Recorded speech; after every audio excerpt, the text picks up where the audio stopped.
Hi, y'all. This is Kristen Chenoweth. Hi, I'm Gloria Stefan. This is Sarah Bareilles. Hi, I'm Patty Lapone. This is Lin-Manuel Miranda. You're listening to the Broadway Podcast Network.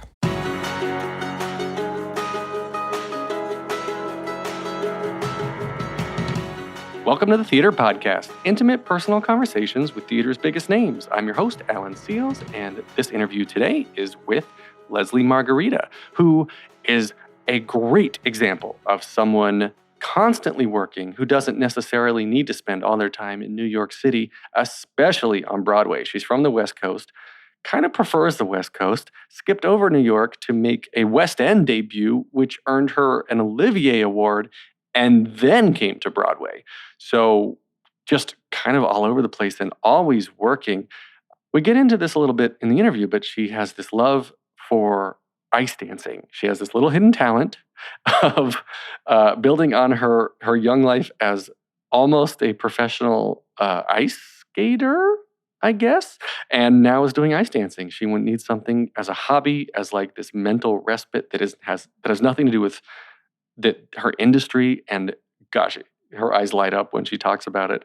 And of course, we talk about performing and theater, but this episode, it gets into mental health a lot. She had a really hard time after kind of her big break at the age of 18 or 19, I think she said, where she got on Fame LA.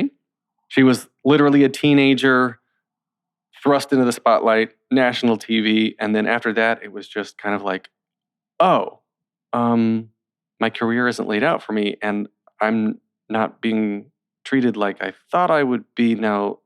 She kind of went to a dark place, and we get into that especially. It was a really, really great conversation. So Lesli, if you're listening, thank you for your honesty. I really enjoyed it.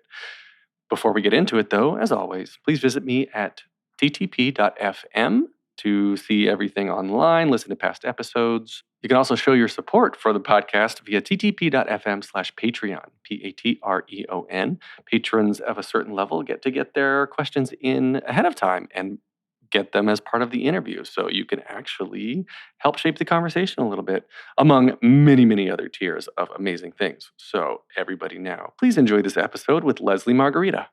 Here you go. 1, 2, 3.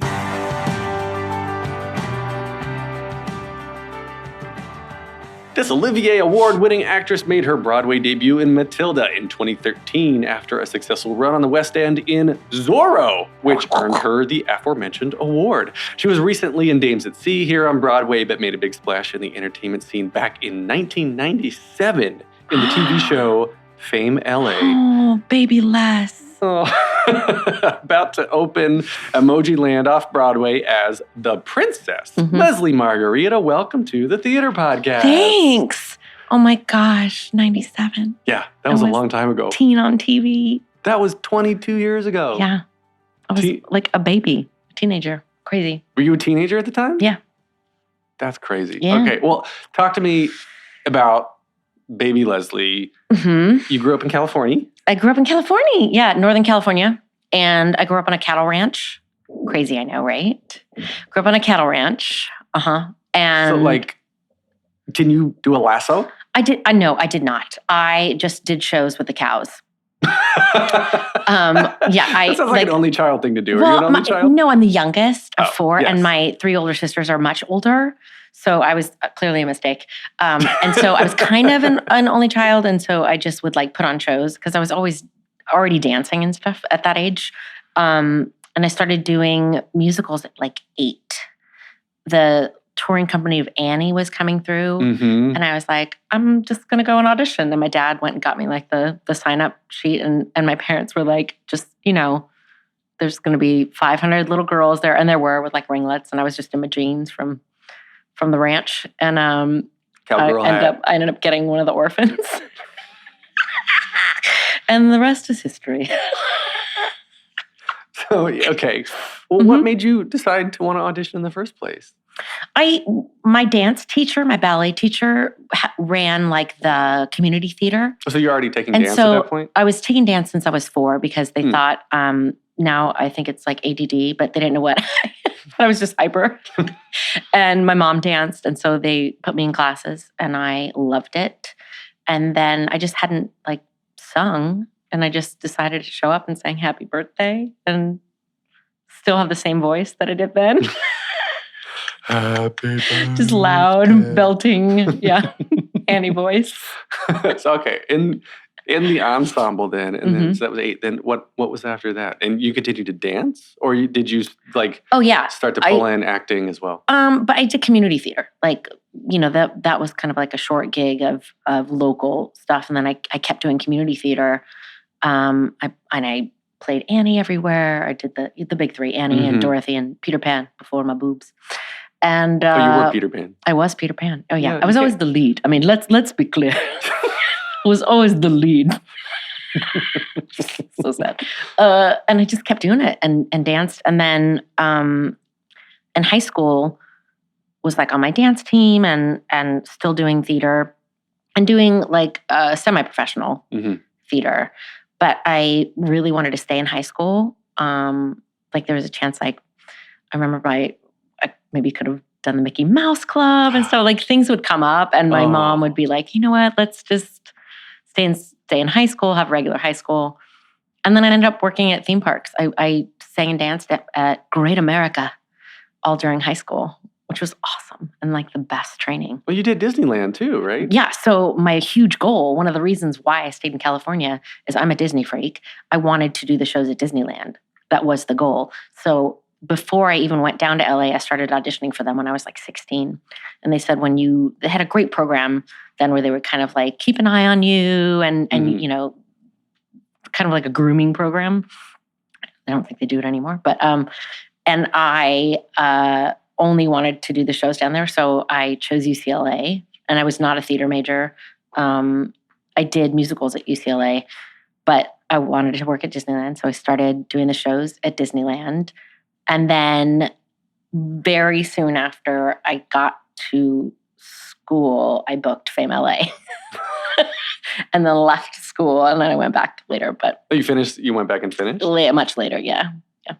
Well, okay, so Fame, you were then 19, 18? Yeah. Something. No, well, I don't want people to do it. Don't do the math. But yes, around there. Well, you said you were in college. So Yeah. I had like a manager. It was so funny. Like I'm rambling, but I had also been cast in the Los Angeles company of Rent as the Maureen cover. Mm-hmm. And I booked Fame LA. It was like I had done a television pilot for Kenny Ortega, who directs High School Musical and does now all the Descendants movies. And I had done a TV pilot for him, and he was the one who was directing the new Fame. And so that's kind of how I got into it. It was a total fluke that I had just never done television really, that I got this series. And I was like, oh my God, I just booked Rent. And now it was like the best choice as a young person that you could have. And then, after that, things aren't always that easy. Well, did you think when you booked it, were you like, this is it? My career is here now. 100%. 100%. We did 22 episodes and then it was canceled and nobody watched it and it was terrible. And I learned a ton on that set. But then right after that, I went back to working at Universal and Disneyland. Really? Yep. Went right back to it. Did people come and did they recognize you from the show? No. Or no? No. Because I've talked to some people who are like, well, once you get to like, okay, I've been a principal, and then my show gets canceled, and then like you can't go wait tables again because Sure you can. There's like the image you have to maintain. Sure, that's in your head though. I mean, and it's difficult. And I always like to talk about this stuff, but there was a big thing last year about the guy that was on the Cosby Show, and someone saw him working at Trader Joe's, and they kind of shamed him, and he was like, Malcolm Jamal Warner. No, Is that no, someone else. No. Bill Cosby? Bill Cosby. Working at Trader Joe's. I think because it happened to me at such a young age, I didn't really know. Like to me, I've always thought work is work is work is work is work. Mm-hmm. And I loved performing at theme parks. I loved it. It was my best friends, are still my friends. And I was there with Eden Espinosa and Stephanie Block and Wayne Brady and just people that are still my friends that are killing it now. Mm-hmm. And that was the best job you could have in Los Angeles. You did not have to wait tables. You could go and do a show every day Mm-hmm. if you were a full-time member and you had health benefits and 6 shows a day. Or 6 shows a day. Or 12. I worked at Busch Gardens. I did 10 shows a day Yep. in the summer, and it was hell. Yep. But I loved it. Yeah, I loved it. And it really like instilled in me a work ethic that is not, I think it's hard to find now. I don't call out of shows. I don't like, and you can always tell like it's very old school, but those shows really taught me how to pace myself and get through. And it, I don't know, it just like, it really, and gave me this sense of community. So I think that's why now I'm like, work is work, wherever you get it. Mm-hmm. And just because I was on a TV show doesn't mean, and it certainly did not mean I was getting another one anytime soon. I continued to work in TV, but it was sporadic for a while. You have a lot of credits, though. Yeah, I mean now, but right after Fame, it was. I expected it to just be like boom, boom, boom. Now I'm going to be a TV star, and that did not happen at all. Well, what was part of that reality check? Was it that you were being seen for parts different than what you felt you were right for, or was it you weren't being seen at all, or what was that process? And I talk about this with young performers a lot, and I don't want to get too deep, but that television show, I had such high self-esteem as a teenager. That television show really kind of knocked me for a loop, and I think I had to go through it. I was cast as pretty much the Doris Vinsecker role, the not pretty, not skinny. I was the comedian, the actor who like sang and danced, but was like not the pretty one on the show. And it really did a number on me, like my self-esteem. And I think at that age, you don't really know what you are. And there was no YouTube. There was no, it's a totally different world now. Mm-hmm. But the years after that was kind of like a finding out who I was by doing regional theater and by doing theme parks and things. And because I didn't really know what roles I would play. I had just been told by this one company that I was not the pretty one and not the one that was going to get all the leads on television. And that's not, not the case. But I think when you're that young and things happen to you that easily, you're impressionable anyway. Mm-hmm. So, it was a weird time, but I really found myself through LA theater then, because that's what I did. Besides those theme parks, I did tons of regional theater in Los Angeles and wanted to come to New York. Oh, Broadway was always the dream, just didn't end up happening till so much later. Right. Yeah, I remember when I was younger, teenager, I mean, I still have bad skin, but like I had really bad skin back then. And I was like, everyone's like, oh, it's not bad, whatever. But the way that you see yourself is always, I mean, I can say this now as a 29-year-old, as a 39-year-old, as a 19-year-old, whatever. I don't know how old I am. As a 39-year-old, I can look back and say how you see yourself is way worse than how everybody else sees you. Yeah. And now in this business too, you may have been cast. I mean, like I can make myself look ugly. I can do an ugly face. Right. I don't think I'm the most attractive person in the world. I am who I am. Right. Right. And that's all you can be. Certain people get opportunities because of how they look. Some people get opportunities because of their talent and their intelligence. And it's all like this whole business is a freaking crapshoot. Oh, it's a total crapshoot. It's all luck and it just is. You have to have a really thick skin. And I think I luckily came out of it on the other side. I worry about these kids at 17, 18 that have all this stuff happening to them. Even the kids on Broadway, I feel very protective of them that they, because I think it's difficult.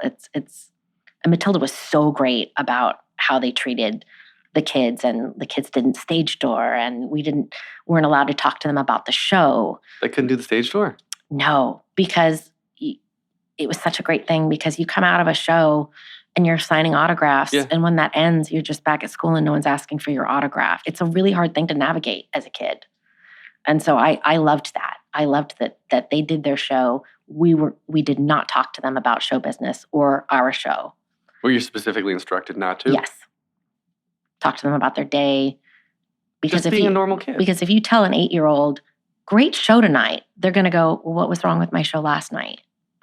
And that, an 8-year-old, they will. A lot of people. Most people will. I do, Yeah. but I'm totally insecure. But as an 8-year-old, I think they were just awesome about that. And I loved that kind of approach to it. And it was very much how I grew up. My parents were like, great, go cheerleading, go ice skating, like do other stuff. And that was really important. Mm-hmm. And I think it has helped. We'll see in the long run. Well, I really want to get on the insecurity therapeutic side of this because I love that shit. I've been in therapy now for a year and a half, and it's great. It didn't come soon enough, obviously. But to make your publicist happy, let's talk about Emoji Land for a second. Oh, yeah. Yeah. That. No, I love, like on Twitter, I always say like, theater kids, your Auntie Leslie wants you to know, because I feel like there's so much I wish that someone had told me about the poop side of the business. That it's not all. Yeah. Oh, totally. I mean, like, Emoji Land now it's opening off Broadway. Oh, yeah. Mm-hmm. So that was, there was a workshop. Is it Nymph? Is that Nymph. Called a workshop? No. It's a Nymph performance. It depends. Nymph, which is awesome. The New York Musical Theater Festival. No, Mm-hmm. New York. Yeah. New York Musical Festival. Yeah. Is Nymph. Yeah, it's Nymph. Is this rad festival every summer, and they're brand new writers and new creators, and sometimes there are workshops. But the past 3 summers, I guess, I've done like a full production, and Emoji Land was one of them. And there sometimes you do shows and you're like, oh, good first effort. Go back and work on it wherever you're from, and come back. But Emoji Land, we did it, and I was like, oh, this is awesome. And the thing that I loved about it most was Tom Caruso, who is the director, brought it to me, and he goes, okay, no, I'm going to tell you what the title is, and just withhold judgment. And he said Emoji Land. And I was like, okay. Actively withholding judgment, Mm-hmm. yes. And then you read it, and it's just genius and brilliant. And so what I love about it is that people, I think, will have this preconceived notion of like, oh, cute and fluffy, whatever. And I cannot wait for them to see it. I can't wait. And you're in it with Josh Lehman, who is just a comedic genius.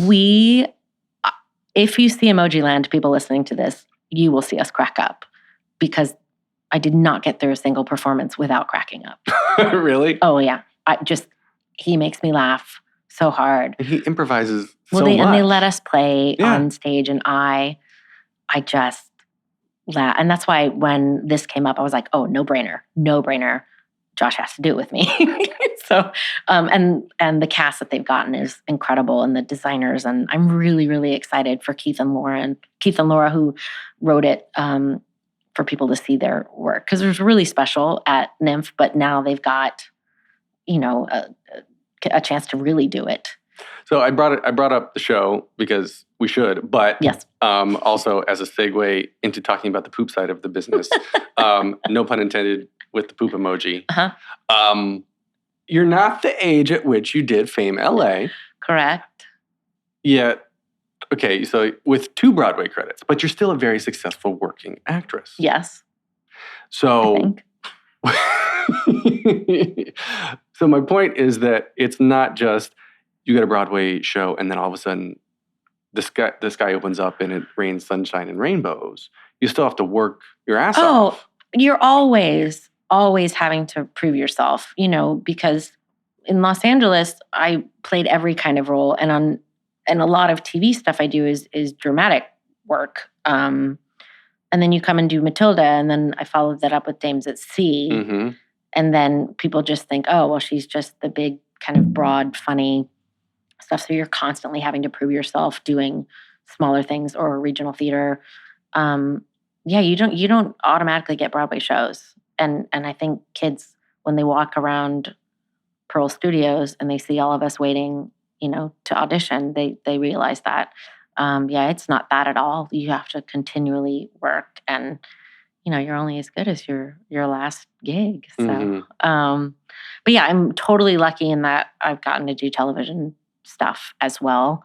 In between, totally lucky. But I love regional theater too. I love going out of town and doing new shows.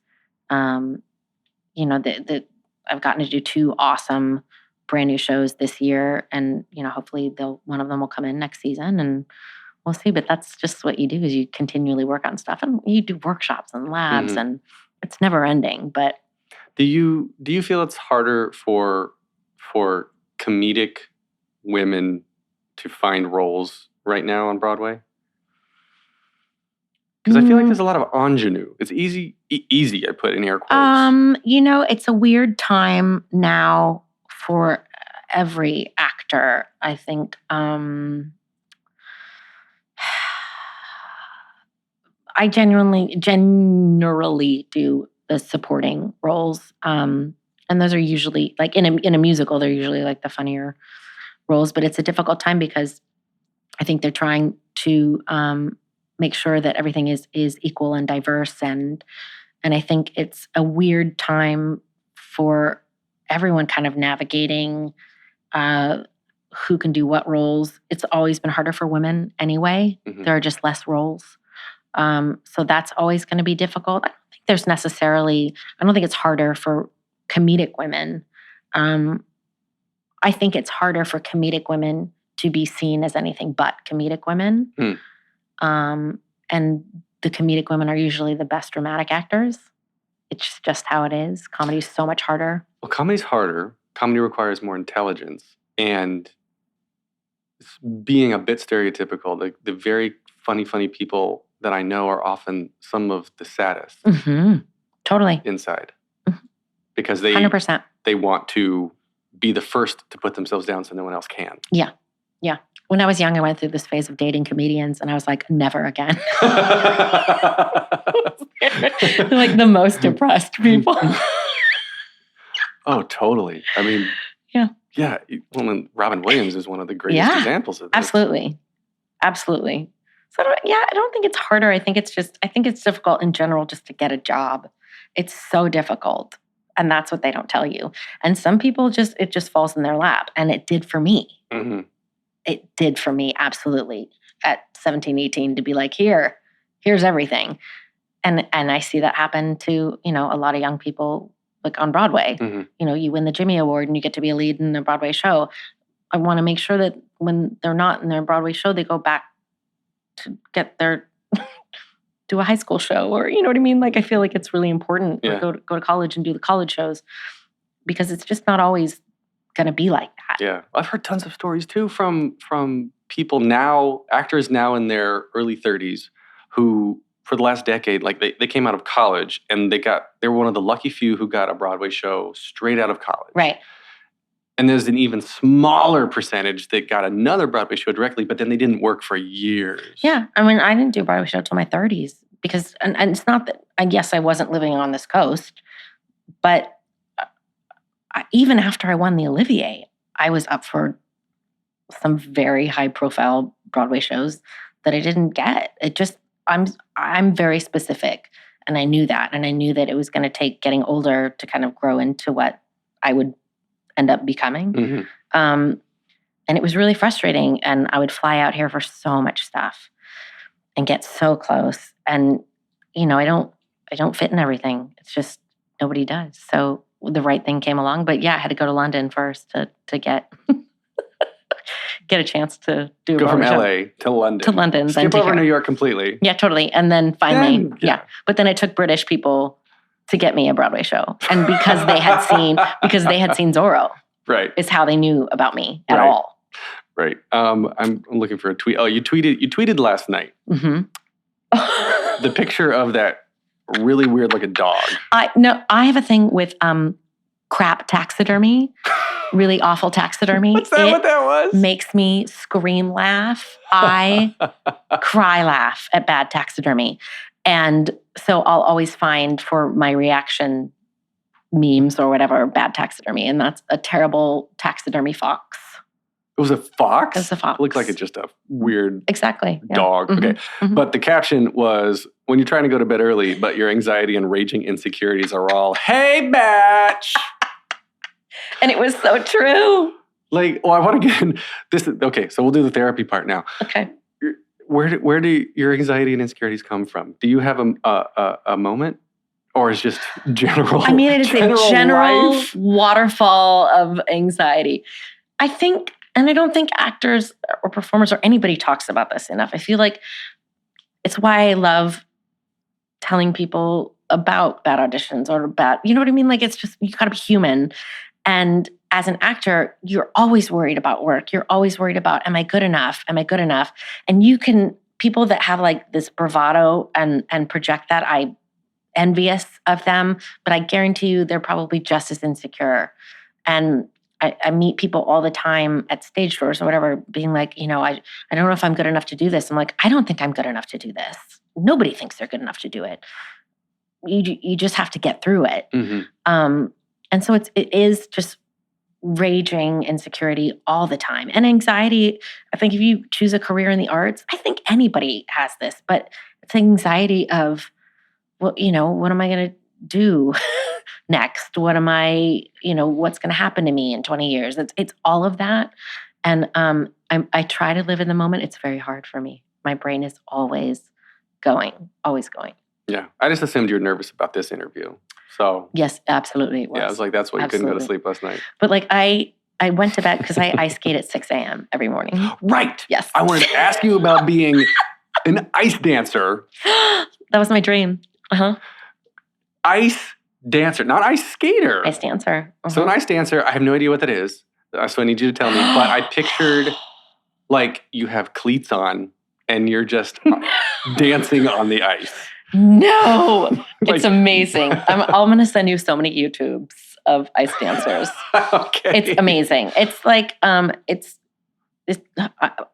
growing up, I was an ice skater and I either had to choose between being a professional, like going for the Olympics, ice dancer, or theater. And this was at like age 12. And I chose theater. It worked out okay. But then just recently I went back to skating just for me. And because I suck at it and I wanted something that had nothing to do with my business to work at and to get better. And it's awesome and I love it. And so I like do this class 5 days a week. At 6 a.m.? Yeah. Where do you go? Where Central is Park. There's an ice rink in Central Park? There's an ice rink in Central Park. Should I know that? I should know that. Woolman Rink. And then I take private lessons at the Chelsea Sky Rink. I am training for Beijing. Beijing 2050. No, I always say that no Olympics or Olympics 20 never. But I love it. I love it so much. But what is the difference between ice dancing and ice skating? So ice dancing, there really is no difference except that ice dancing does not have jumps like axles or it doesn't have lifts like pairs would, like where they throw the girl. Yeah. Do you have a partner? Normally in ice dance you do, but there is solo ice dance, which is kind of what I do because I don't really have a partner. But why has ice dancing not made it to mainstream like ice skating? Oh, it so has. Has it? Oh my God. Like, are we going to see Ice Dancing with the Stars soon? Well, they have it in Britain. Shut up. Yeah, it's Dancing with the Stars, but it's on ice. No I think it's called shit. Dancing on Ice. Yeah, they have it over there. It's a huge thing. It's awesome. It's my favorite. Mainstream, and I've completely missed it my whole life. Did you hear? I mean, the most mainstream I feel like here, there was this Canadian, my favorite ice dancers are Canadian. They retired, but this turned into an ice dance podcast. But they did like a Moulin Rouge routine fascinated by at this. the Olympics, and it was awesome. And that kind of like brought it back into the mainstream. Like they were kind of viral for a moment. Ice dancing is at the Olympics? Yeah. So I did not watch enough of I watched curling and luging and figure skating. But You probably watch ice dance. You just didn't realize you're watching ice dance. Maybe. You maybe thought it was pairs or something. Who's a famous ice dancer that I would have heard of? You wouldn't have. That's the thing. It's like the single skaters are, more famous, but yeah. But yeah, so I skate every day. But that's why. So I have to go to bed early, especially if I don't have a show. Right. So last night I was like 9:30. Okay, I'm going to bed, and just sat for 2.5 hours, just freaking out about everything. Even if my life is fantastic, everything's going great, I still will have anxiety. I feel like I live in a bubble. Not in denial. I was going to say in denial, but I don't think in denial. Where am I going with this? I feel like if my life is bad, then it doesn't get to me. I just shut down. Like it's my defense. That's coping mechanism. Right? That's okay too. So if things are really bad, then I'm just like, I guess I'll just go to bed and try again. And so I think that's a great way to do things. What else are you going to do? You have to get up, and we all do. Like everybody falls down, and you just have to try again. There is no alternative. Yeah. I mean, there is, but No, it's weird to me because given, of course, this goes back to your relationship with your parents, that I didn't have emotional vulnerability modeled for me. And so now with my time in therapy and figuring out that like it's okay to be sad. Oh yeah. I mean, well, also I'm Italian. I'm full Italian. So we're just open screaming people with everything. Like I'll tell you how I feel at all times to anybody. And I think that's just part of that culture, I feel like. And also like the family that you grow up with. But yeah, I mean, got to get things out. Yeah. Well, okay. So my question then, like if it's something in general, like did growing up at the cattle ranch, you're like, oh man, there's all this anxiety of all these cows out here. No, I didn't. I had no anxiety until I was older. Really? Yeah. Until I was older. And do you remember when you first started realizing like, oh, this is causing me problems, or I need to talk about this? It was all during those days at Fame LA that really like doubts started to creep in. Yeah. Late teens. Yeah. Doubts started to creep in, and the first time I ever thought, well, maybe I'm not going to be a big old star. Maybe because this executive told me I was ugly. Like those things. Someone actually said that? Oh, to my face. But you're not. But somebody somewhere is going to think something about you, and they're going to say it. And as an actor, it's like those message boards that I hate. At least say it to my face. People are always going to tear other people down, sadly. And it's how you deal with it that is the most important thing. But I didn't have those tools that young. So when somebody said, well, she's the fat one, she can't be in this number, to have the other 3 girls do this sexy number. When you're that age and somebody says that to you, I didn't have the tools because I was always brought up to believe that I could do anything. And so and it took me a long time to be like, well, screw you. Now I would. But then it really made me start to doubt myself. And so that's kind of where like insecurities came in. And I'm good at fighting them, but sometimes they just creep in and you're staring like the taxidermy fox. Sometimes. That's such a creepy. I think it's so important for people to talk about it. Absolutely. There's no shame. Everybody's got something. Everybody's got something. Oh, God. Even when, people look up to these, oh, you're on Broadway, everything must be perfect. I'm like, no. Most people on Broadway are wondering, how am I here? How am I here? What's my next job? What, it's never ending. And that's okay. That's what I would be. I'd be doing a curtain call as like the lead after winning a Tony and be like, did they make a mistake? There are people who win Tonys that are never heard from again. It doesn't matter. It just nothing. You have to stay on your own path. And that's like very important to me and things that I struggle with. Looking at other people, what they're doing and how far along they are, it has nothing to do with me. Right. I have to remember that. And that kind of keeps the anxiety a little bit at bay. Do you go back? I mean, are you working enough now so you don't have to have, we'll put in air quotes, survival jobs? Yes. Like, you're not going to go back and wait tables. You know what? I'm so lucky. I've never waited tables. I've only ever had performing jobs, and that is incredibly rare. Yeah.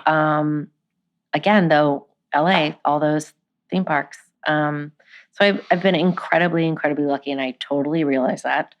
No, I have not had a survival job in a long time, but again, I spent a lot of time going out of town doing regional theater because that's what you do as an actor. It's not all about Broadway. And I think for me, having been an LA theater person for so long, it was really like, it made me angry when people would be like, oh, you do theater in Los Angeles. I'm like, those people are the best people I've ever performed with because they're choosing to be in Los Angeles. Some of the best shows come out of La Jolla. Completely. Which is in San Diego. And so when I got here and people were like, where have you been? I'm like, I've been working my whole life in not just TV, but in theater on the other coast. So Broadway's just a street. And Tom Hewitt actually said that to me. Do you know Tom Hewitt, the great Tom Hewitt? I did Kiss Me Kate with him in Los Angeles. And I had not, I had done London, but I had not done a Broadway show. And he said that to me. He goes, Broadway's just a street. And that stayed with me. And I was like, he's so right. Because when I finally did get my Broadway debut, I was so happy and I wept. But then I remember the next week I was like, it's no different than doing a show in Orange County. It's the same thing. It's just people put more importance on it. Yeah, work is work is work is work is work. They don't have the Tony Awards of Orange County. Well, they kind of do. Well, not televised. Do you know Japan? They get a telecast of the Tonys. Do they really? Yeah, Oh. Japan loves the Tony Awards. They love Broadway. Wow. Actually, I make a joke. It's like, I'm huge in Japan. This podcast is actually, I get a lot of streams from Japan. Nice. Hi, Japan. Yeah. Hi. Hello. Konnichiwa. Hello, Japan. Konnichiwa. I guess we should talk about Emoji Land. Yeah. Let's go back to Emoji Land. Yeah. How did you get connected with it? Well, so Tom Caruso, the director, was the associate on Matilda. And I just love him.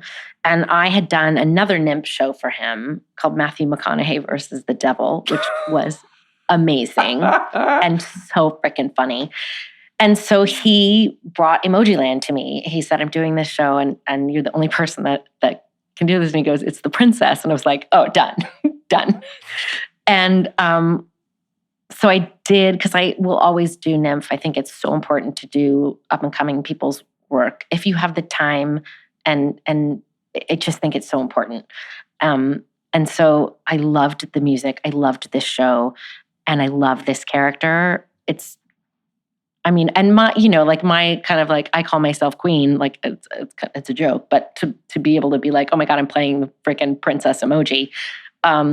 It was a no-brainer for me. So I did it at NIMF and loved it. And just people were like, oh my God, this is really great. And I kind of kept tabs on Keith and Laura because they're from LA and we have so many mutual friends. And I knew that they were kind of working on stuff. And then a few months ago, I was talking to Tom and he said, guess what's coming back around? And he told me Emoji Land. He said that they want to do an off-Broadway production. I was like, oh my God, that's amazing. Well, if that happens, I'm totally in. And I like, amazingly, it is like perfect in schedule-wise for me to do it. And I just I'm so excited about it because it's so funny, it's touching, it's so smart, and the music is so kick-ass. It's really great. I'm looking forward to it. I didn't see the NIMP production. Oh my God. I'm so excited for it. I haven't been this excited for a show in a really long time. So are you West Coast based or live Both. in New York? My husband lives in LA and I go back and forth. Oh, really? So yeah, I moved out here for Matilda 6 years ago. Right. And was like, oh, I'll just be here a year. And now I just go back and forth. So I go back to LA and luckily get to go back and do television stuff in Los Angeles. But I've been here, So back and forth. Is that hard on your husband to be apart? Or No, you too? No? we've always done that. I was in London I didn't see him for 3 months before we got married. My mom had to like finish the wedding planning. It was this giant Italian wedding. And I found out I was going to London because Equity wouldn't exchange me because I was a nobody. And so I was the only American that went over there. So finally I found out last minute I was going.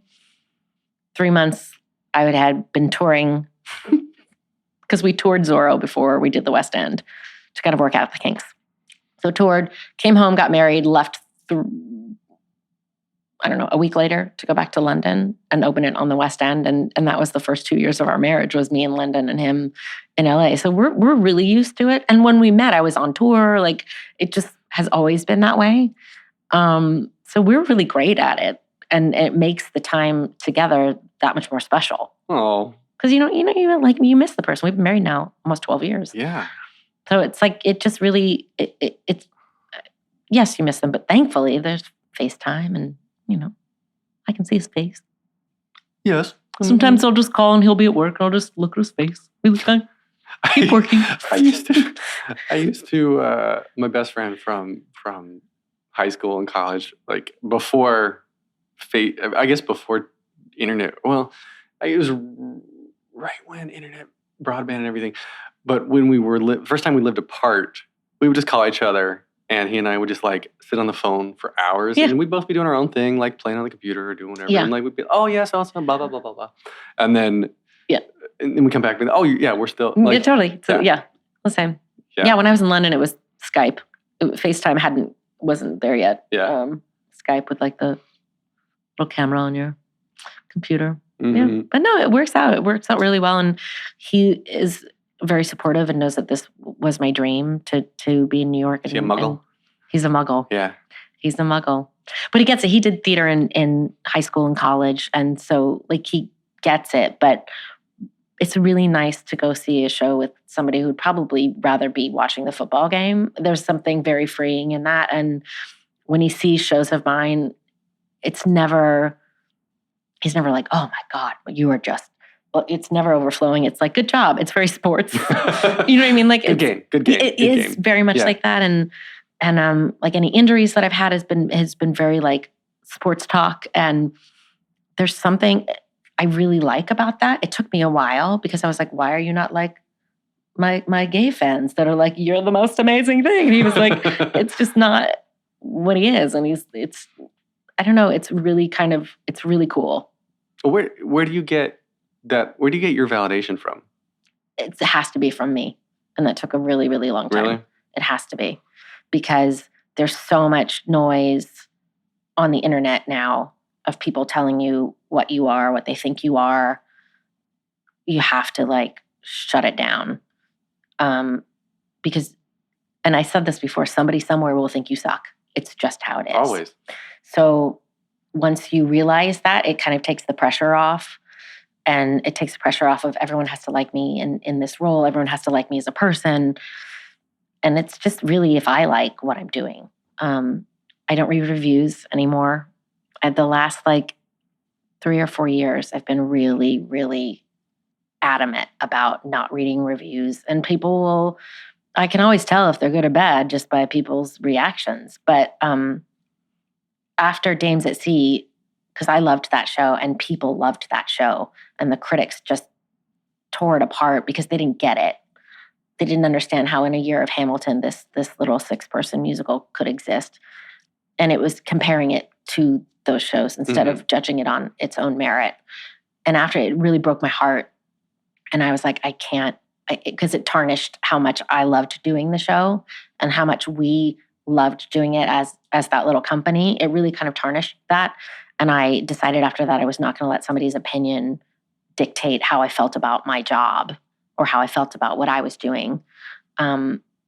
Because in the end, it's the audience, how they feel about it, not some jackass on a message board. You know, I just had to do it with all of it. Even like the Times reviews, like I can't, I respect them, but I just can't read it. I don't understand why people, maybe it's a generational thing. Because remember, like Siskel and Ebert, right? They had a TV show where they basically could make or break a movie. Yeah. And it's very similar in theater now. And that's their job. That's fine. But everybody's a critic now. Everybody's an armchair critic. In my cabaret show, my director finds, and then she finds the funny ones, people, what they write about me on the internet, on message boards, and I read them. And they're awful, but so awful that they're funny. But she finds them and weeds them up. But I read them because I'm like, A, this is not your job. B, you're probably 13. I don't know. It just is, it's that stuff that, and I talk about stuff like that and shutting out the noise. Mm-hmm. But that's anybody's job, Again, somebody's going to think you suck. Somebody does. But it's very hard. Some people can read reviews and not care. Genuinely not care. Although I'm not sure it's genuine. They say it doesn't get to them, but I just can't do it personally. I don't. It's not the fact that one person said something bad. I think for me, it's that now my mind starts just escalating down this path of, well, if 10 people believe this, and then they tell 10 more people, then it's just totally. You'll drive yourself crazy. It's all going to go downhill. Yeah. Like, I don't care specifically that one person didn't like me. Yeah. It's the societal amplification that drives me up. Yeah. It drives me up the wall. Yeah. So, yeah, anxiety. Ain't it fun? Anxiety. That's a good podcast. Ain't it fun? Anxiety. Ain't it fun? But I think, dealing with stuff like that is you got to find what works for you. Yeah. For me, I got to stay away from that stuff. Yeah. And it's just, but that's been like years of spiraling and crying over stuff, Then finally you're like, you know what? I'm just gonna not. Yeah, I stopped. There's videos of me on YouTube all over the place, and I'm just like, I just gotta stop. I gotta stop reading this. I gotta stop caring. And now I'm at the point. It's funny. Desi Oakley and I got into this pretty hardcore. That both of us we don't care what people think. I don't care what people think about me, but I want everyone to like me. Totally. And that's our society now. You literally get likes on a picture that you post or something that you write, or, and that is literally what's happening. And you can gauge, I think people gauge their lives off of, oh God, nobody liked this tweet. Oh, I'm a terrible person.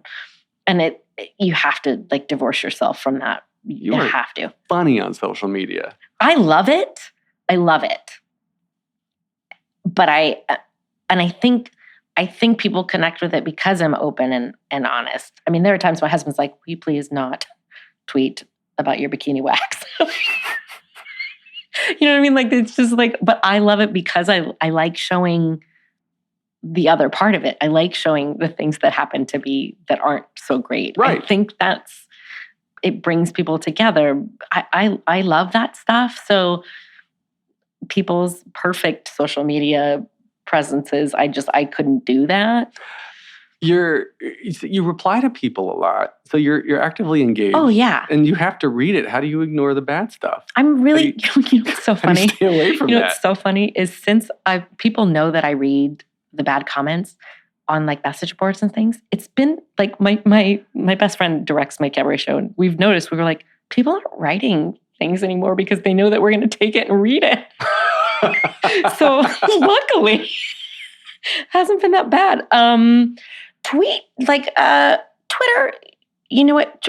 I will retweet people who say horrible things to me and call them out on it, because that is very important. Yeah. People are not accountable on social media. And so I will hold you accountable. And most often they'll just delete their tweet, or people will go after them and you need to learn. And I've come under fire a couple times for going after a teenager. Mm-hmm. But you need to learn. You cannot say horrible things to people in this world, in this time. You need to be accountable. So if people say something terrible to me, and I'm very lucky, and I mean, I don't have giant followings, but I'm very lucky with the people that don't say horrible things to me, but I'll call you out 100%. Yeah, I think you should. It's not for a vengeful thing, just for like shining a spotlight. Mhm. And be like, yeah, you shouldn't do that. And what's interesting to me is I've got 2 small kids, and part of the educational curriculum now is learning how to become a good online citizen. Oh, that's so important. Yeah. Which It a lot really of it is, is because how to interact. Yeah. People are angry now. People are so angry. So many people. And now they have a platform to be angry on. They have multiple platforms to be angry on, and everybody's offended by everything. As a comedian, comic person, it's really difficult to be funny these days because somebody's going to be offended by it. I grew up on Mel Brooks movies. You can't. You couldn't do that now? You can't. And it's sad Mm-hmm. because we've lost the ability to laugh at ourselves. That's why I love the South Park guys, because they just don't care. No. And I think I really do feel that we've lost that ability to laugh at ourselves, and just not everything has to be offensive. Just let it roll off your back. I mean, but if something is truly bothering you, call those people out or talk about it. But maybe let's not rush to anger right away, because that's the other part of social media, is just people just ranting and ranting. So I think that's really important for young people to learn to just, be good people, but then also be a good online person as well. Someone told me that it's assuming good intent. Mm-hmm. So there's obviously 2 sides to every story. It's a way to do it, or more than 2. And if you are offended by something somebody did or said, Mm-hmm. Look at it again, but assume good intent Mm-hmm. and talk to them about it. Absolutely. Because you may have interpreted it in a way that they didn't even mean it. Maybe you interpreted exactly how they meant it. Yeah. In which case, they're kind of a dick. Absolutely. Yeah. But otherwise, it saved me from a lot of conflicts. I'm like, okay, Yeah. well, maybe they didn't mean this. I'm just going to ask. Yeah. And then they're like, no. Okay. So it was like there was one word missing that added all the context. Right. Well, Tim Minchin has like a genius song called Context that is literally that. And it's, I just think art in general, and I'm not an arty person by any means, so the fact that I just said art in general makes me want to throw up. But I think it's really hard in what we do in this time. I think it's really difficult to make everybody happy. Yeah. Classic musicals now have to be redone, and I don't really know how I feel about all of that. I don't. I think things are just, you can't go back and change what's already happened. You can only move forward. So then don't do those shows. You know what I mean? You don't have to go back and rip them apart. Just maybe write something new like Lynn did, and I think it's difficult, but especially like comedy these days is really hard. Yeah. Well, you can't make fun of things. I mean, Seth Meyers gets away with just, it's all dad humor now, which I think is awesome. Everybody can commiserate. Yeah. Most people can commiserate. Yeah, I agree with you. It's hard. And I think you want to talk about like reading bad things. Comedians, they take it left and right. Yeah. They got to take it. You got to ignore it. And oh God, But what's going back to Emoji Land, what's so great about, I can't wait for you to see it, because what is so great about this show is it is 100% dealing with all of these issues under the guise of cute emojis. 100%. I don't want to give too much away, but there's a firewall that's built to keep out different emojis, different color emojis, same-sex emojis.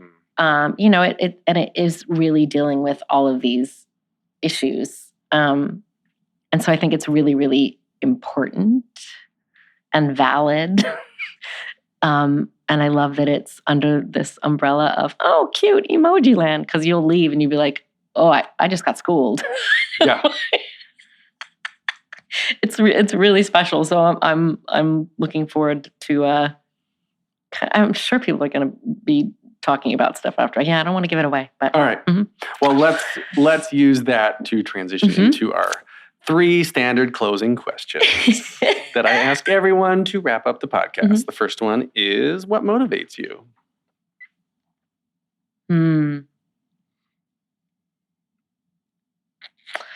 What motivates me? I it is kind of what we were just talking about. What motivates me is trying to make wherever I am a little better than when I left it. If that, you know what I mean? Like I just being a good person and making a mark, whether that is professionally, but more importantly, personally, it motivates me that I would like to make a positive mark wherever I am. All right. Yeah. What advice would you give to your younger self and younger people listening now, starting out down a similar path? Oh, your path is not going to be the path that you thought it was. And it's going to be sometimes better, sometimes way worse, but it is your path. And it is exactly the path you're supposed to be on. Just go with the detours. Go with the detours, wear comfortable shoes, and don't look at the map. I don't think there is a map. You're going to have to throw it out. Yeah. I had a map. I think everyone has a map when you're starting out. Yeah. Yeah, okay. I agree with that. And then the final question is, if you could only see one show for the rest of your life, but you can see it as many times as you want, what would you see? Fantasmic in Disney World or Disneyland. Oh, yeah, you're such a Disney nut. Totally. Disney Star Wars nut. Oh. Yeah, if it's a live show, yeah, there's something about those live shows at Disney that make me so happy. It just, So I would see that. I know that that's not arty, whatever. Musicals, there isn't one that I'd want to see over and over and over again. No, you had your answer. That's fine. No, that was my I'm going with my gut. Fantastic. Yeah. All right. So everyone, get tickets to Emoji Land. Emoji Land. We open January 9th. January 9th through March 8th. Yes, at the Duke on 42nd Street. So dukeon42.org is where you can go online and get tickets. And you are on Instagram and Twitter at Queen Lesli, Lesli. No E. Thanks, That's Mom. Right. Oh, man. She messed up. That's anxiety right there. That's anxiety. Are people going to spell my name right? I mean, my name is Lesli Margherita. Like, that's a porn name if I've ever heard one. Like, I mean, I get that all the time. Is that your stage name? I'm like, why would I name myself Lesli Margherita? With an I. It's like Bambi. With like Leslie. Candy. Totally. You can get more of me at thetheaterpodcast.com. Support this podcast at theaterpodcast.com/Patreon. I am on Instagram and Twitter at theater_podcast. This is edited by Matthew Hendershot. Thank you to Jukebox the Ghost for the intro and outro music you are hearing right now. And Lesli Margherita, my co-porn star. Thank you for being here. Thank you. I have to say, you are such a beautiful, beautiful person. Oh, thanks. All around. That's all I want. You are. And I hope everyone sees that. And whoever that executive was, screw that guy. Yeah, I don't think he's working anyway. So. All right. Thank you. Thank you. Take a deep breath, make the world a little colorful.